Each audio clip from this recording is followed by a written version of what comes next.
পঞ্চগড় ও ব্রাহ্মণবাড়িয়ায় বাড়ছে শীতজনিত রোগ বালাই। শীত বাড়ার সঙ্গে সঙ্গে স্থানীয় হাসপাতালে রোগীর চাপ বাড়ছে। এ নিয়ে আরো জানাতে যুক্ত হচ্ছেন সহকর্মী রাশিদুজ্জামান বাবু ও মেহেদুনুর পরশ। প্রথমে যাচ্ছি পঞ্চগড়ে, সেখানে রয়েছেন বাবু।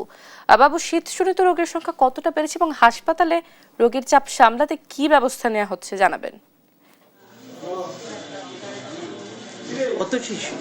আপনাকে অসংখ্য ধন্যবাদ। আপনি জানেন যে দেশের সর্বোত্তরের জেলা পঞ্চগড়, এই পঞ্চগড়কে আসলে একটি জনবহুল জেলা হলেও কিন্তু এখানে আসলে স্বাস্থ্য সেবার যে মান সেটি কিন্তু আসলে খুবই ক্ষুণ্ণ।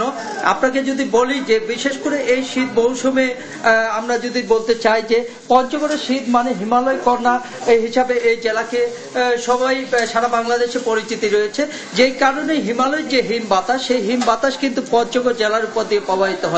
অর্থাৎ শীতকালে কিন্তু এখানে শুরু হয় 2 মাস আগে এবং বিদায়ও নেয় শীতের 2 মাস পরে, অর্থাৎ 5 থেকে 6 মাস ধরে কিন্তু আসলে শীতের যে প্রবণতা সেটি কিন্তু আসলে এই যে জেলায় লক্ষণীয়। আমরা যদি বলতে চাই যে এই সময়ে আসলে সাধারণ মানুষের দুর্ভোগ অনেকটা বেড়ে যায়। বিশেষ করে যদি বলি শিশু এবং বয়স্ক যারা রয়েছে তাদের ক্ষেত্রে আসলে এই শীত মৌসুম কাটানো কিন্তু অত্যন্ত দুরূহ বিষয় হয়ে দাঁড়িয়েছে। বিশেষ করে আমরা হাসপাতাল এবং ক্লিনিকগুলোতে খবর নিয়েছি, প্রতিটি হাসপাতাল এবং ক্লিনিকগুলোতে আসলে পা ফেলার ঠাঁই নেই। বিশেষ করে আমরা পঞ্চগড় আধুনিক সদর হাসপাতালে গতকালকে খবর নিয়েছি, তারা মেঝেতে অনেকেই চিকিৎসা নিচ্ছেন, যেখানে শিশু এবং বয়স্ক থেকে নানা বয়সের রুগীরা সেখানে চিকিৎসা নিচ্ছেন। আমি যেই জায়গায় অবস্থান করছি সেই জায়গাটা হচ্ছে জেলার বদা উপজেলা স্বাস্থ্য কমপ্লেক্স। এখানেও আমরা দেখছি যে আসলে প্রচন্ড রুগীর চাপ, অর্থাৎ এখানে বেশিরভাগ রুগী ভর্তি হয়েছে শিশু এবং বয়োবৃদ্ধরা। আমরা কথা বলে জেনেছি যে অধিকাংশ শ্বাসকষ্ট, জ্বর, ডায়রিয়া এবং নিউমোনিয়া এসব রুগীরা বেশি এখানে আক্রান্ত হয়ে ভর্তি হচ্ছে।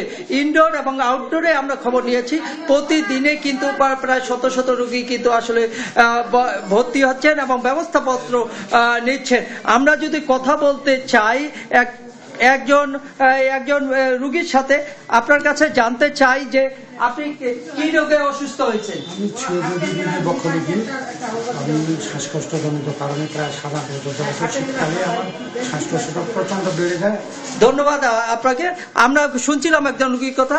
আমি এই ছিল পঞ্চগড় থেকে আমার কাছে সর্বশেষ সংবাদ। আমি চলে যাচ্ছি ব্রাহ্মণবাড়িয়া, সেখানে হাসপাতালে রুগীর চাপ কেমন সেটি জানাতে রয়েছে পরশ। আপনার কাছে জানতে চাই আপনার জেলার সার্বিক অবস্থা কি, আপনি জানাবেন। হ্যাঁ বাবু, জেলার প্রান্তিক জনগোষ্ঠী চিকিৎসার একমাত্র ভরসাস্থল ব্রাহ্মণবাড়িয়া 250 শয্যা বিশিষ্ট জেনারেল হাসপাতাল। আর এই শীত বাড়ার সাথে সাথে জেনারেল হাসপাতালে যে শীতজনিত বিভিন্ন রোগের কিন্তু প্রাদুর্ভাব বেড়েছে।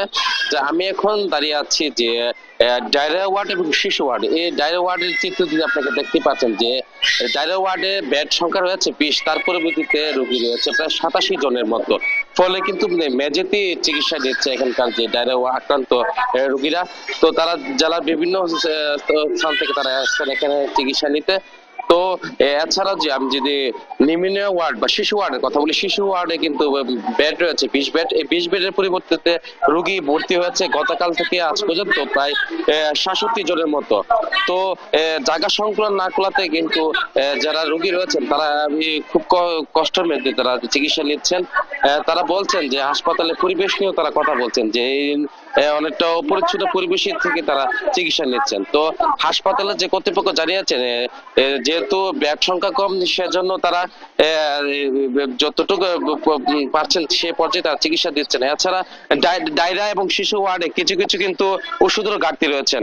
তো জেলা হাসপাতালের তত্ত্বাবধায়ক আমাকে জানিয়েছেন তারা চিকিৎসা সঠিকভাবে দিচ্ছে এবং বেড সংখ্যার বিষয়ে তারা তাদের কর্তৃপক্ষের সাথে জানাবেন বলে আমাকে জানিয়েছেন।